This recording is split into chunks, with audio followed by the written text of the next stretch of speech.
लोगों के पास। नमस्कार, लाइव तस्वीरें आप हरियाणा के जिले करनाल से देख पा रहे हैं। आप देख सकते हैं तमाम राइस मिलर एक बार फिर से खाद्य आपूर्ति विभाग के सामने इकट्ठे हुए हैं। वही आप देख पा रहे हैं काफी ज्यादा जो है इनको दिक्कत जरूर नजर आ रही है। तमाम जो राइस मिलर यहाँ पर मौजूद है, एक बार जो है बातचीत कर लेते हैं। दूसरी बार जो है यहाँ पर पहुंचे हैं, आश्वासन जो है क्या कुछ मिला था एक बार जानना चाहेंगे क्या क्वेश्चन। सभी चैनल के दर्शकों का हार्दिक अभिनंदन। पीछे भी आपने कवरेज की थी 19 तारीख को, 19 फरवरी को, तो उस दिन डीएफएससी साहब ने जो वेंडर है करनाल को सप्लाई जिन्होंने देना, 3 वेंडर है, उनको भी संयुक्त मीटिंग रखी गई थी। उसमें उन्होंने ये कहा था कि हम 23 तारीख को आपको एफआर की सप्लाई दे देंगे। आज होगी 26 तारीख, अभी तक तो कुछ भी नहीं हुआ। 2 ने तो बिल्कुल जीरो है सप्लाई, 1 ने दी है थोड़ी बहुत मिलों को। तो अब 1 मिल तो काम कर रहा है, बाकी अपना खाली बैठे हैं मान लो। तो डिलीवरी का टाइम हमारा 30 जून है, फरवरी गया, अप्रैल में गेहूं आ जाएंगे। अप्रैल के अंदर 1 महीना 1.25 महीना ये क्या होता है, प्रोक्योरमेंट वीट आती है ना जब, तो डिलीवरी बंद कर देती है आपसे, कि उनका स्टाफ जो है वीट में लग जाता है। वीट की क्वालिटी चेक करने के लिए डिपो में लेबर कम होती है, ट्रांसपोर्टर के पास गाड़ियां नहीं होती, तो इस वजह से फिर वो डिलीवरी बंद कर दी जाती है 1 महीने के लिए। तो अप्रैल तो वीट में गया, उसके बाद मई और जून गर्मी हो जाती है इतनी, तो उसमें मिलर को फाइनेंशियली लॉस बहुत हो रहा है। 1 मिल को एवरेज 4 से लेके 5 लाख रुपए तक पर मंथ का खर्चा है। और सबसे बड़ी समस्या जो है लेबर की, जो लेबर है, लेबर को काम मिलेगा तो रुकेगी, उसको काम ही नहीं मिलेगा तो भाग जाएगी वो। और दोबारा लेबरों को सेट करना, उनको बुलाना बड़ी दिक्कत है। तो अब हमारे तो आज यही डीएफएससी साहब से भी रिक्वेस्ट है, सरकार से, हरियाणा सरकार से भी यही रिक्वेस्ट है कि हमारी सुनाई करी जाए। और जो ये एफआरके के जो वेंडर है उनको बोला जाए भाई इनको सप्लाई दो।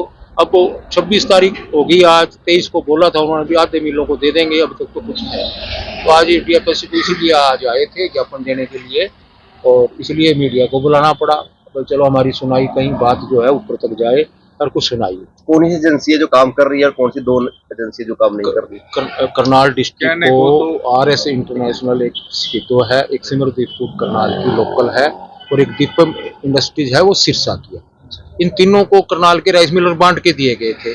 तो अभी सिमरदी वाले ने तो कुछ मिलों को करनाल में सप्लाई शुरू कर दी है, बाकी 2 है वो कह रहे हैं अभी 28 तक दे देंगे, 28 तक दे देंगे। अभी इतने 1 महीना निकल गया, पता नहीं देंगे क्या है क्या नहीं है। लेकिन लॉस तो एक दिन का मिलर को हो रहा है ना, एक दिन निकालना मुश्किल हो रहा है मिलर को। तो जब भूख तो आज है, 4 दिन बाद रोटी मिलेगी तो इतने तो काम ही हो लगा। जब मीटिंग हुई तो उन्होंने झूठा वादा करा, फिर तो उन्होंने काम दे देंगे हो गया। उन्होंने बोला था, उस दिन भी बोला था भी हम डीएफएससी साहब ने बोला था भी हम 23 को आधे मिलों को दे देंगे, उसके बाद में देते रहेंगे। 28 को तो सबको हो जाएगी सप्लाई। कार्रवाई नहीं होनी चाहिए फिर तो। कार्रवाई तो देखो जी कौन करेगा, क्या कार्रवाई होगी बताओ, कौन करेगा। मिलर तो कर नहीं सकता, व्यापारी आदमी है, हम तो लड़ाई झगड़ा थोड़ी करना। हम तो यही अब भी कह रहे हैं भाई हमारे को जल्दी सप्लाई शुरू कर दे। तो 1 महीना है मार्च का, अब उसमें भी छुट्टियां भी पड़ जाएगी, होली भी है, 25 मार्च भी है, छुट्टियां भी पड़ जाएगी, 20 दिन काम नहीं होना। तो जिस मिल वाले ने 100 गाड़ी 150 गाड़ी का काम कर रखा है, तो कितनी गाड़ी लगा लेगा। एफआरके भी तो 1 स्टैक का मिल गया और उसके बाद में 1 हफ्ते बाद में दूसरे स्टैक का दिया, फिर नुकसान। तो हमने तो यही रिक्वेस्ट करी है, अभी हमें जो है ये जल्दी से जल्दी इसकी सप्लाई दी जाए और कंटिन्यूस करे। अभी ये ना हो भी बीच में ब्रेक आए, मान लो 1 स्टैक का मिल गया तो दूसरे स्टैक का जो एफआरके है एडवांस होना चाहिए इसमें जी। तो देरी का कोई कारण बताया है देरी का कारण सबसे बड़ा कारण तो ये है कि मतलब मिलर तो है पूरे हरियाणा में 2000 से 2200 और उसको सप्लाई करने वाले हैं 4 पार्टी। तो एक तो सबसे बड़ा मेन कारण ये है। अब इसमें ये मोनोपोली बना रहे हैं कि भाई हम शॉर्टेज दिखाएंगे कि हम वो नहीं हो रहा तो ऑटोमेटिक लोग ब्लैक में ले भी रहे हैं। ठीक है, समस्याएं बहुत सारी आगे खड़ी हो रही हैं। अब जैसे जिन्होंने गलत तरीके से ले लिया वो गाड़ियां लगा रहे हैं, दूसरे जिलों से भी आके यहाँ पे करनाल में गाड़ियां लगाई जा रही हैं। कल यहाँ फिर स्पेस की दिक्कत होगी, स्पेस नहीं मिलेगा तो हम करनाल वाले कहाँ पे अपनी डिलीवरी देंगे, हमें स्पेस ही नहीं मिलेगा। तो आप भी छुट्टे पड़ेंगे सरकार के आगे। हाँ, फिर कल हमें ये करनाल की ट्रेड चोर है, डकैत है, वो चीजें शुरू हो जाएंगी। तो समस्याएं तो बहुत हैं। हम बार बार आ रहे हैं, जा रहे हैं। हमारे साथ बिल्कुल जैसे भिखारी होते हैं ना, भिखारी दे दो। हम उस स्टेज पे लाके खड़ा कर दिया। मिलर कोई बात करता है तो बोलते हैं प्रधान से बात करो, प्रधान का फोन नहीं उठाते। क्या क्या करें हम? जब प्रधान का फोन नहीं उठाते, मिलर से बात नहीं कर रहे, कैसे कैसे काम चलेगा?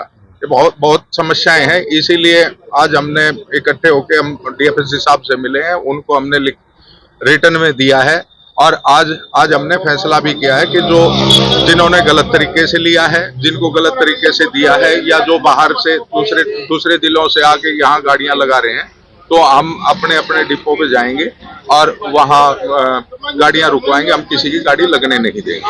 जी धन्यवाद। फिलहाल तस्वीरों में आप देख पा रहे हैं तमाम जो ये राइस मिलर जो है यहाँ पर नजर आएंगे। 3 जो है ऐसे एजेंट है जिन्होंने इनको सप्लाई देनी थी, मगर वो जो है सप्लाई नहीं दे पाए, जिनमें से एक काम कर रहे हैं, 2 जो है काम नहीं कर रहे हैं। ऐसे में जो है कहीं ना कहीं ये जरूर झूठे पड़ते। आज जो है डीएफएससी विभाग में मिलने के लिए जो है अधिकारियों से पहुंचते और क्या कुछ आश्वासन दिया वो भी बताते हुए नजर आ रहे। तस्वीरों को जितना हो सके ज्यादा जरूर शेयर करते रहें।